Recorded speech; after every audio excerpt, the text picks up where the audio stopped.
நீங்களும் ஒற்றுமையாக செயல்பட்டு ஒரு ஆட்சியுடைய அதிகாரத்தையே நிறைவேற்றக்கூடிய நமது சங்கத்தினுடைய சங்கம் ஒரு ஒற்றுமையாக செயல்பட வேண்டும். குறிப்பாக சொல்லப்போனால் இன்றைக்கு இந்த தம்மப்பட்டி பகுதியிலும் சரி, கொண்டைமணி, மூலப்புதூர், நகரப்புதூர் இந்த 3 ஊரிலுமே ஒரு பெரிய முத்திரையர்கள் சங்கம் என்று இது பண்ணி ஒரு நல்ல வளர்ச்சியில் இருந்து கொண்டிருக்கின்றீர்கள்.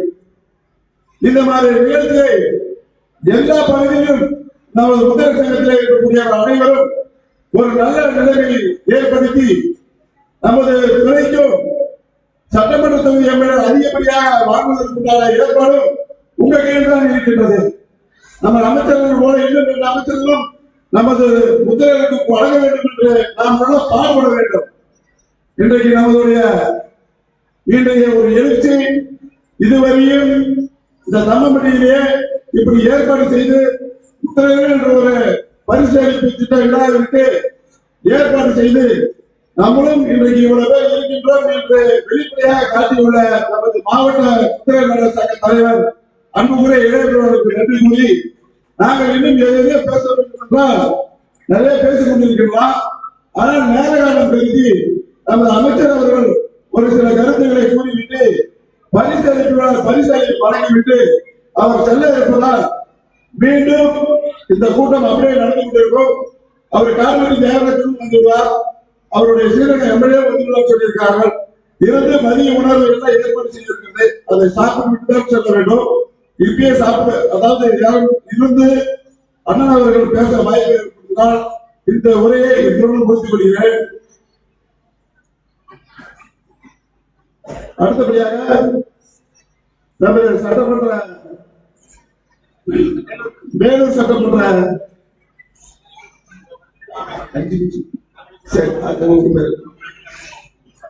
அது வழியாக அன்புக்குரிய அண்ணன் குருசாமி அவர்கள் முக்கியமான ஒரு மதிப்பிற்கும் மரியாதைக்கும் உரிய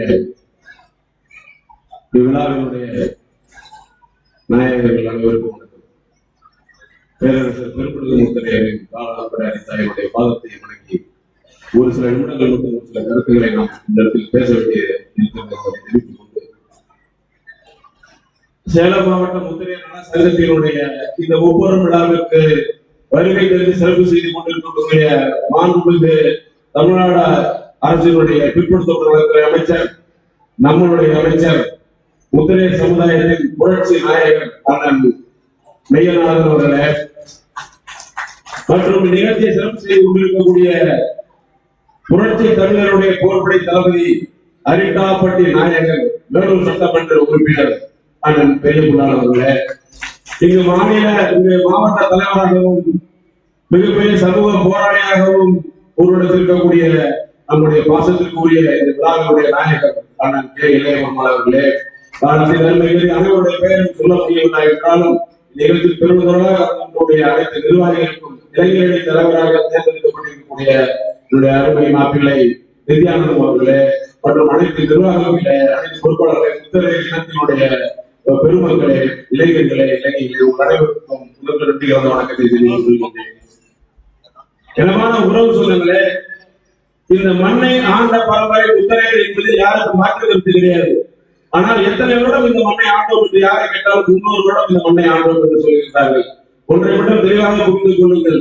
காட்டு மிராண்டியாக மனிதன் காட்டில் அடைந்து கொண்டு என்றைக்கு அவனுக்கு வெட்கம் வந்து இழுப்பில் ஆணையை கட்ட ஆரம்பித்தானோ அன்றைக்கே இந்த முத்திரை அரசாட்சியை துறைவிட்டார். அன்றைக்கே முத்திரை அரசாட்சி துறைவிட்டார். வெட்கம் வந்தவுடன் குடும்பம் வந்தது, குடும்பம் வந்தவுடன் தலைவன் வந்தான், தலைவன் வந்த பிறகு அரசன் வந்தான், அரசன் வந்த பிறகு பேரரசன் வந்தான். இந்த அகன்ற பாரதத்தை பேரரசன் என்கின்ற அதிகாரத்தில் ஆண்ட ஒரே இடம் பரதவர் இடம். அந்த பரதவர் இடத்திலிருந்து தோன்றியவர்கள் தான் அடையாளர்கள், அந்த வளையத்திலிருந்து தோன்றியவர்கள் தான் முத்திரையர்கள். ஆக இந்த இடத்தை ஆண்டவர்கள் முத்திரையர்கள் மட்டுமே. ராமாயணத்தில் ராமன் அவருக்கு ஒரு முத்திரை, அவர் ஒரு மீனவர், சூரியனோட சத்திரி. ராமாயணத்தினுடைய கதாநாயகன் பாண்டவர்கள் அவர்கள் ஒரு மீனவர்கள், அவர்கள் முத்திரையர்கள், அவர்கள் சந்திரபுரத்தை சார்ந்தவர்கள். எந்த பக்கம் போட்டினாலும் சூரியபுரம் என்று இருந்தாலும் சந்திரபுரம் என்று வந்தாலும் அவர்கள் முத்திரையர்களே. இந்த அகன்ற பாரதத்தை பெரும்பாலான நாட்களாக ஆண்டது இந்த முத்தரையர்களே. வெள்ளைக்காரர் இந்த மண்ணை காலம் வைக்கும் வரை இந்த மண்ணை ஆண்டவர் முத்தரையர்கள். ஆனால் இன்றைக்கு நாம் அதிகாரத்தை இழந்திருக்கின்றோம், உரிமையை இழந்திருக்கின்றோம். இன்றைக்கு நிறைய பேர் சொல்கிறார்கள் அடிமையாக வாழ்கிறார்கள் என்று. முத்தரையர்கள் வாழ்நாளில் ஒரு நாளும் யாருக்கும் அடிமையாக வாழ்ந்தவர்கள் அல்ல, வாழ போறவர்கள் அல்ல. இப்பொழுதும் அடிமையாக வாழவில்லை. நம்மை அடிமைப்படுத்த எவனாலும் முடியாது. நம்முடைய உரிமையை பறித்திருக்கிறார்கள், நம்முடைய உரிமையை இழந்திருக்கின்றோம். இந்த உரிமையை நாம் எப்படி மீட்பது என்பதை மட்டுமே ஒரு சில உங்களிடம் நான் சொல்லிக் கொள்ள ஆசைப்படுகிறேன். இதோட உறவுல தமிழ்நாட்டை பொறுத்தவரை முத்தரையர்கள் பிசியில் இருக்கிறார்கள், அதாவது பிற்படுத்தப்பட்ட பட்டியலில் இருக்கிறார்கள், எம்பிசியில் இருக்கிறார்கள், மிகவும் பட்டியலில் இருக்கிறார்கள், டிஎன்சி என்று சொல்லக்கூடிய சீர்மார்க்க பட்டியலில் இருக்கின்றார்கள். ஒரு இனத்தை சின்ன பின்னமாக சிதைத்து பல்வேறு இடத்தில் வைத்து இவர்கள் ஒற்றுமையை கொடுத்து இவர்கள் வாழ்க்கையை அளித்து கல்வி அதிகாரம், வேலைவாய்ப்பு அதிகாரம், அரசியல் அதிகாரம் அத்தனையும் குறுகி இவர்களுடைய வாழ்வை இந்த முன்னோர்கள் நெருக்கடியாக்கி இருக்கிறார்கள். இந்த பிரச்சனையிலிருந்து நமக்கு என்ன தீர்வு, இதிலிருந்து நமக்கு என்ன முடிவு என்பது நம்முடைய கேள்விக்குறியாக இருக்கின்றது. நம்ம உறவு சொல்லுங்களே, ஒன்றாக இருக்க வேண்டிய முத்தரையர்கள் வரலாறு மீனவர் என்றும், ஊராட்சி கவுண்டர் என்றும், வேட்டர் கவுண்டர் என்றும், வாழ்வை நாயகர் என்றும், வரையர் என்றும், முத்தரையர் என்றும் பிரித்து கிடக்கின்றோம். இந்த இனங்கள் எல்லாம் ஒரே அணியாக வர வேண்டும். வரவில்லை என்றால் நமக்கு எக்காலமும் வாழ முடியாது. நாம் மட்டுமல்ல, அவர்களும் வாழ முடியாது. ஒன்றுக்கு ஒன்று சம்பந்தமே இல்லாத இடத்தை சார்ந்தவர்கள் தன்னை 3 குடம் என்று சொல்லிக் கொண்டு அரசியல் அதிகாரத்தை கையில் எடுத்துக் கொண்டு 36 எம்எல்ஏக்கள் 6 அமைச்சர்கள் கொண்டிருக்கிறார்கள். இந்த தமிழகத்தில் எழுதி வைத்துக் கொள்ளுங்கள். இதுவரை ஜாதிவாரி கணக்கு கொடுத்தது பொய்யான கணக்கெடுப்பு தான் அமைப்பு சொல்லப்பட்டது. இப்பொழுது ஜாதிவாரி கணக்கெடுப்பு எடுத்தால் அதுவும் ஆதார் கார்டில் அப்டேட் பண்ண வேண்டும். ஒருவர் என்ன ஜாதி என்பதை ஆதார் கார்டில் ஏற்று ஜாதிவாரி கணக்கெடுப்பு எடுத்தால் தமிழகத்தில் 1,80,00,000 முத்தரையர்கள் இருக்கிறார்கள், 40 லட்சம் பலவர் இருக்கிறார்கள், 15 லட்சம் ஊராட்சி கவுண்டர்கள் இருக்கிறார்கள், 5 லட்சம் வாதிக நாயகர் இருக்கிறார்கள். சொல்லி போட்டு போகலாம். 1.5 கோடி முத்தரையர்கள் இருப்பது நிச்சயமாக உறுதியாகும். 1.5 கோடி வேண்டாம், எல்லாம் சேர்த்து வெறும் 80 லட்சம் பேர் இருந்தாலே இந்த தமிழ்நாட்டின் மக்கள் தொகையில் 10% மக்கள். ஒன்றை மட்டும் நான் கேட்கின்றேன், நிறைய உதாரணம் சொல்ல வேண்டும். உங்களது அமைச்சரும் சட்டமன்ற உறுப்பினர் ஆக சிறந்தவர்களும் கூடியிருக்கிற உறவுகளே, அமைச்சர் அவர்களே, இந்த ஆண்டு நீங்கள் 7,000 பேருக்கு மருத்துவக் கல்வி படிக்க வாய்ப்பு கொடுத்தது இந்த தமிழ்நாடு அரசு. நான் ஒன்றை மட்டும் கேட்கின்றேன், நான் எந்த அரசையும் குறை சொல்லவில்லை, திமுகவை குறை சொல்லவில்லை, அதிமுக குறை சொல்லவில்லை, அரசை காட்டி கேள்வி கேட்கின்றேன். இந்த 7,000 மருத்துவக் கல்லூரி மாணவர்களை எத்தனை பேர் முத்தரையர்? 10% என்று சொன்னால் 700 முத்தரையர்கள் டாக்டர் படிக்க வேண்டுமே, படிக்கிறார்களா? வெறும் 75 பேர், அதுவும் அரசு பள்ளியில் படிக்கிறவர்கள் செல்கிறார்கள். ஆக பிசியில் இருந்து நமக்கு உரிமை கிடைக்கவில்லை, எம்பிசியில் இருந்து நமக்கான உரிமை கிடைக்கவில்லை, டிஎன்சியில் இருந்து நமக்கான உரிமை கிடைக்கவில்லை. அப்படி என்றால் நமக்கு உரிமை எப்படிதான் வேண்டும்? டிஎன்சி என்பது இந்த இனத்திற்கு கொடுக்கப்பட்ட வஞ்சகம். டிஎன்சி என்பது இந்த இந்தியாவில் தமிழ்நாட்டில் மட்டும்தான் டிஎன்சி என்று பார்க்கிறார்கள். ஏன் மாற்றினீர்கள்? எதற்காக மாற்றினீர்கள்? டிஎன்சி என்று மாற்றினீர்களே, அதில் உள்ள சலுகைகளை முத்தரையருக்கு கிடைக்க செய்வீர்களா? ஏன் செய்யவில்லை? கல்லறைக்கு புறமைப்பு வாரியம் அமைத்தீர்களே, முத்தரையருக்கு ஏன் புறமைப்பு வாரியம் அமைக்கவில்லை? அப்படி என்றால் இந்த இடத்தை திட்டமிட்டு நீங்கள் அளித்திருக்கிறீர்கள். 75 ஆண்டுகால சுதந்திர இந்தியாவில் 5,000 டாக்டர் உருவாகி வேண்டும், 50 மேற்பட்ட கலெக்டர் உருவாகி வேண்டும். எத்தனை உருவாகி இருக்கிறார்கள்? இடமான ஒருவர்களே, இந்த பிரச்சனைக்கு எல்லாம் ஒரே தீர்வு என்ன? நாம் சொல்லுகிறோம், திருச்சியில் ரெட்டியார் வாழ மாட்டேங்கிறார், மதுரையில கல்லர் வாழ மாட்டேங்கிறாங்க, வடக்க குந்தர் வாழ மாட்டேங்கிறாங்க, வடக்கு மன்னியர் வாழ மாட்டேங்கிறாங்க. யார் நாள் வாழ மாட்டாங்க? நான் யார் நாள் வாழ மாட்டாங்க?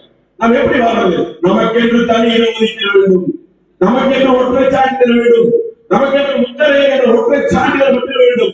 அந்த ஒற்றை சான்றிதழ் எதில் வேண்டும் என்று சொன்னால் டிஎன்டி என்பதில் வேண்டும். 2 கோரிக்கை மட்டும் தரத்தில் வைக்கிறது. டிஎன்டி இருக்கக்கூடியவர்களை பிசி எம்பிசி வைப்பது சட்டப்படி தவறு. அதை நாம் வழக்கு தொடுத்தால் நீக்க முடியும். ஆகவே மாண்புமிகு தமிழக அமைச்சர் முதலமைச்சர் அவருடைய இந்த கூட்டத்தின் வாயிலாக பணியாக தெரிவித்துக் கொள்கிறது. முத்தரையர்கள் 29 உறுப்பினர்களை முத்தரையர் என்று அறிவியுங்கள். முத்தரையர்கள் அனைவரும் டிஎன்சி என்று அறிவித்து டிஎன்டியை மாற்றி டிஎன்டி கொடுங்கள். தமிழ்நாடு அரசு சார்பில் எங்களுக்கு என்று தனி இடஒதுக்கீடு கொடுங்கள். எங்கள் மக்கள் தொகை என்ன என்று உங்களுக்கு இருக்கிறதோ அதை நீங்கள் கொடுங்கள். அதே சமயத்தில் மாண்புமிகு அமைச்சர்களே, புனரமைப்பு வாரியம் வரையர் மற்றும் அம்பலக்கார புனரமைப்பு வாரியம் அமைக்கப்படும் என்று கடந்த ஆட்சியில் சொல்லப்பட்டது. அதை மாற்றி முத்தரையர் புனரமைப்பு வாரியம் என்பதை தயவு செய்து இந்த ஆட்சியிலேயே நீங்கள் அமைத்துக் கொடுக்க வேண்டும் என்று உங்களை நான் பணிவுடன் கேட்டுக் கொள்கின்றேன். ஒட்டுமொத்த முத்தரையரில் டிஎன்டி வைக்க வேண்டும் என்று கேட்டுக் கொள்கின்றேன். தமிழக அளவில் டிஎன்டி தனி இடம் ஒதுக்கீடு வேண்டும் என்று கேட்டுக் கொள்கின்றேன். தயவு செஞ்சு பிசியிலோ எம்பிசியிலோ வேண்டாம் வேண்டாம் வேண்டவே வேண்டாம். எங்களுக்கு இன்னும் தனி இடஒதுக்கீடு மட்டுமே நிரந்தர தீர்வாக அமையும். அதே சமயத்தில் 2011 இருந்து 2016 வரை தமிழகத்தில் அதிமுக ஆட்சியில் இருந்தபோது புரட்சி தலைவி அம்மா அவர்கள் 16 பேர்களை கொண்ட மீனவர்களை பழங்குடி பட்டியலில் சேர்க்க வேண்டும் என்று சட்டமன்றத்தில் தீர்மானம் ஏற்றிருக்கிறார்கள். அந்த தீர்மானம் முறையாக ஜனாதிபதிக்கு அனுப்பப்பட்டு பாராளுமன்றத்தில் அதற்கு அங்கீகாரம் பெறப்பட்டு அவர்களை மீனவ பழங்குடிகளாக அறிவிக்க வேண்டும். அந்த நேரத்தை செயல்படவில்லை. ஆகவே திமுக தன்னுடைய தேர்தல் அறிக்கையிலே 144வது அறிக்கையாக மீனவர்களை பழங்குடி பட்டியலில் சேர்ப்போம் என்று சொல்லியிருக்கிறது. அந்த 16 உறுப்பினர்களில் முத்தரையர் வருகிறார்கள், பழையர் வருகிறார்கள், அம்பலக்காரர்கள் வருகிறார்கள். ஆகவே தமிழ்நாட்டில் கடலோர மாவட்டங்களில் 14 மாவட்டங்களில் வாழக்கூடிய ஒட்டுமொத்த மீனவர்களில் பழங்குடி பட்டியலில் சேர்க்க வேண்டும் என்றும் ஏனைய முதலில் டிஎன்டி சேர்க்க வேண்டும் என்றும் வாய்ப்பு இருந்தால் அனைவருமே எஸ்டி பட்டியல் சேர்க்க வேண்டும் என்று கேட்டுக்கொண்டு வாய்ப்புகளை கூறி விடைபெறுகிறேன். நன்றி, வணக்கம். அடுத்தபடியாக நமது வேலூர் சட்டமன்ற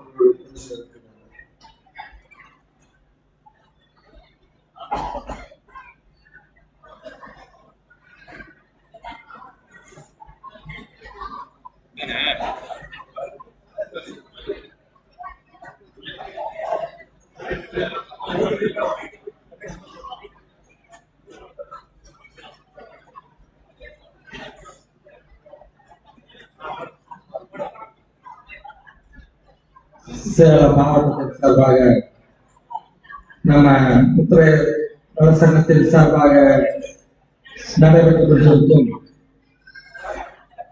இந்த கல்வி பரிசீலிப்பு விழாவுக்கு தலைமை ஏற்றிருக்கும் தலைவர் அவர்களே, செயலாளர் செல்வராஜ் அவர்களே, பொருளாளர் சுந்தரம் அவர்களே, கௌரவ தலைவர் அழகர்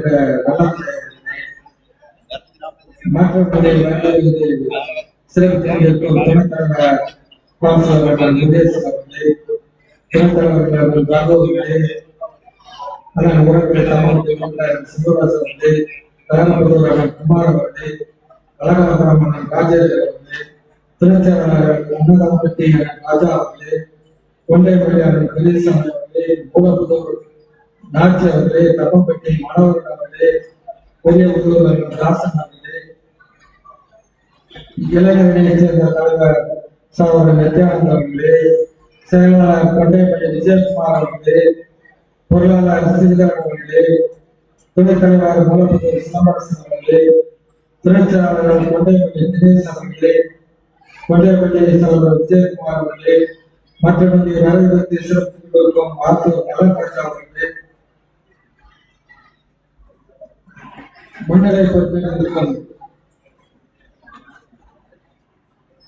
செல்வராஜ் அவர்களே, சுந்தரம் அவர்களே, கவுன்சிலர் முருகேசன் அவர்களே, நித்யானந்த் அவர்களே, அழகர் நலத்துறை அவர்களே, ஆட்சி அவர்களே, ராஜன் அவர்களே, ஏற்காடு கிருஷ்ணன் அவர்களே, மனோகரன் அவர்களே, சம்பத் அவர்களே, ஆசிரியர் கணபதி அவர்களே, ரகு அவர்களே, ஆயிரம் ராஜேந்திர அவர்களே, மற்றபடி வரவேற்பிருக்கும் மகாமணி அவர்களே,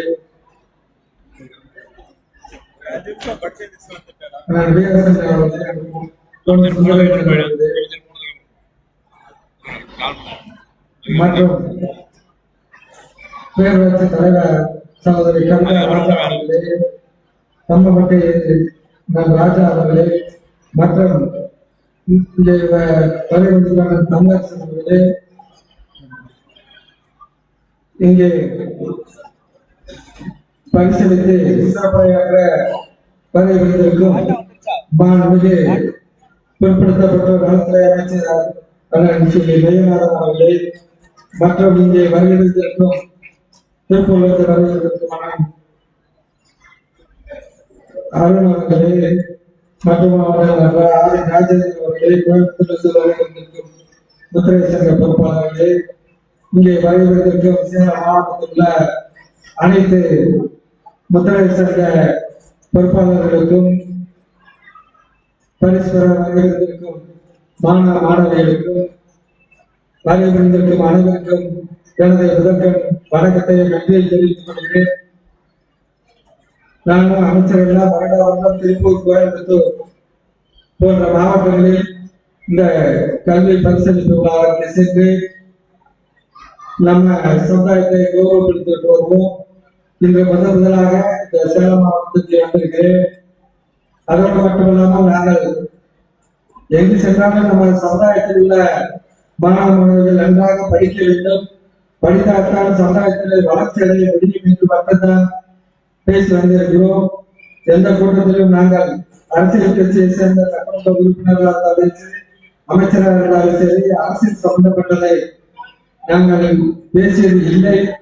இருந்தாலும் இந்த சேலம் மாவட்ட கல்வி விழாவிலே ஒரு அனைத்து இந்திய அண்ணா திராவிட முன்னேற்ற கழகத்துக்கும் இந்த முத்திரை சங்கத்துக்கும் பல்வேறு தொடர்புகள் இருக்கு என்பதை நான் அந்த அதிமுக சட்டமன்ற உறுப்பினர் என்ற முறையில் இந்த நேரத்தில் தெரிவித்துக் கொள்கிறேன்.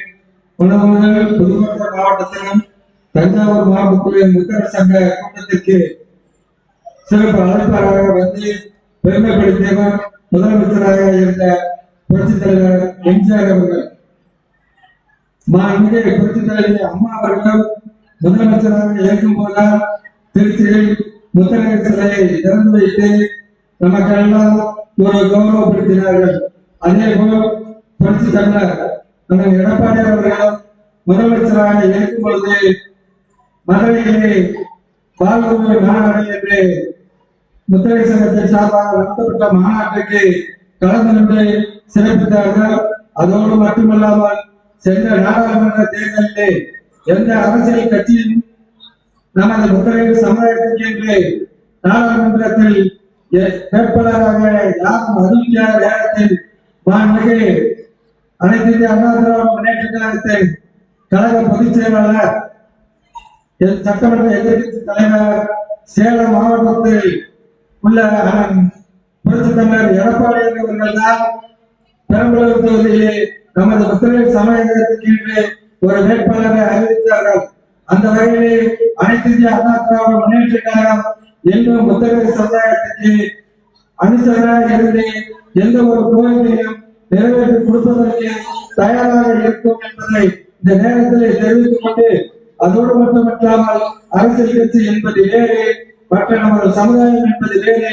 நமது சமுதாயத்தில் உள்ளவர்கள் அரசியலில் பார்வை பார்க்காமல் நமது பிள்ளைகளை எல்லாம் நல்ல முறையில் படிக்க வைக்க வேண்டும். ஏன்னா நம்ம பிள்ளைகளுக்கு திறமை இருக்கு, படிக்கக்கூடிய திறமை இருக்கு. நல்லா படிக்க வைக்க, அந்த பிள்ளைய படிக்கீங்க, ஒழுக்கமா வளர்ந்தாலே அந்த பிள்ளை நல்லா படிச்சு நல்ல ஒரு ஐஏஎஸ் ஐபிஎஸ் போற அளவுக்கு படிக்கிறதுக்கு திறமை இருக்கு நம்ம பிள்ளைகளுக்கு. ஆனா நம்ம படிக்க வைக்கிறது இல்லை. அந்த பிள்ளைகளை மனப்போக்கு போட்டுல விட்டுறது. விட்ட உடனே இன்னைக்கு என்ன பண்ணுதுன்னா, ஒரு 10வது 12வது படிக்குது, டிகிரி படிக்க போறது. பொம்பளை பிள்ளை அதிகமா படிக்க போகுது நம்ம சமுதாயத்துல. ஆம்பளை பிள்ளைங்க எங்கேயுமே படிக்க போறதில்லை. அந்த அளவுக்கு இன்னைக்கு நம்ம சமுதாயம் வந்து கீழ் நோக்கி போய்கிட்டு இருக்கு. இதையெல்லாம் மாற்றணும்னா இன்னைக்கு வளர்ந்து வர சமுதாயத்தில் இருக்க இளைஞர்கள் தான் பாடுபட வேண்டும். போதை கலாச்சாரத்துக்கு நமது பிள்ளைகளை அடிமையாக்கப்படாமல் நல்ல முறையில் படிப்பதற்கு நீங்கள் எல்லாம் ஊக்குவிக்க வேண்டும். பிள்ளைகள் படித்தால் இன்னைக்கு வந்து அரசு மூலியமா அத்தனை தேர்வுகளும் டிஎன்பிசில வந்து அத்தனை தேர்வு மூலமா இன்னைக்கு வந்து அரசாங்கம் எடுத்துட்டு இருக்கு. அதனால டிஎன்பிசி குரூப் 4ல இருந்து 1st 2nd எது வேணா நீங்க எழுதலாம். சாதாரண கிளர்ச்சிகளை கூட நீங்க போறது உங்களுக்கு திறமை இருக்கு. அதனால நீங்க எல்லாரும் நமது பிள்ளைகளை நல்ல முறையில் படிக்க வைக்க வேண்டும். என்று இந்த நேரத்தில் கேட்டுக்கொண்டு இந்த கல்வி பரிசீலிப்பு விழா என்பது அந்த மாணவ மாணவிகளை ஊக்குவிப்பதோடு நமது சமுதாயத்தில் இங்கே வராத பிள்ளைகளையும் நல்ல முறையில் படிக்க வைக்க வேண்டும் என்பதற்காகத்தான் இந்த விழா நடைபெற்றுக் கொண்டிருக்கிறது என்பதை இந்த நேரத்தில் தெரிவித்துக் கொண்டு இங்கே வருவதற்கும் அனைவருக்கும் நான் மிக அமைச்சர் அவர்களுக்கு மீண்டும் ஒரு முறை வணக்கத்தையும் நன்றி தெரிவித்துக் கொள்கிறேன். நன்றி, வணக்கம். அடுத்தபடியாக நமது அமைச்சர் பேசிட்டு பிள்ளைகளுக்கு பரிசீலனை அடுத்தபடியாக தமிழக மாண்புமிகு ஸ்ரீ அமைச்சர் அவர்களுடைய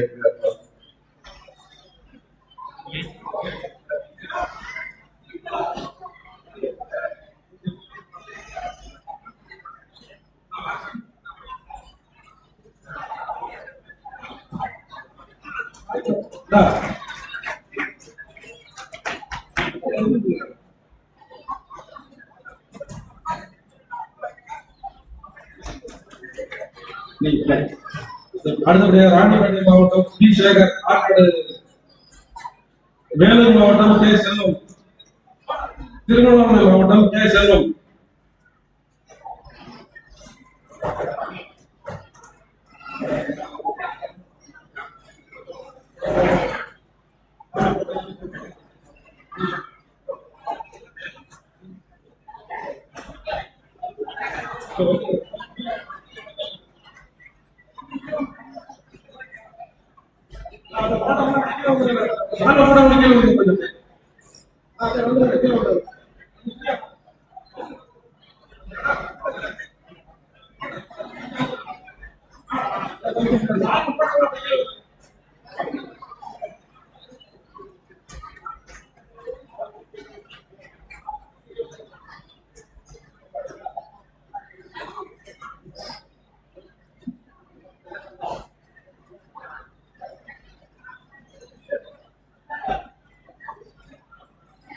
சிறப்போடு ஒரு மாநாட்டினை போல் நடைபெற்றுக் கொண்டிருக்கின்ற சேலம் மாவட்ட முத்தரையர் நலச்சங்கத்தின் சார்பாக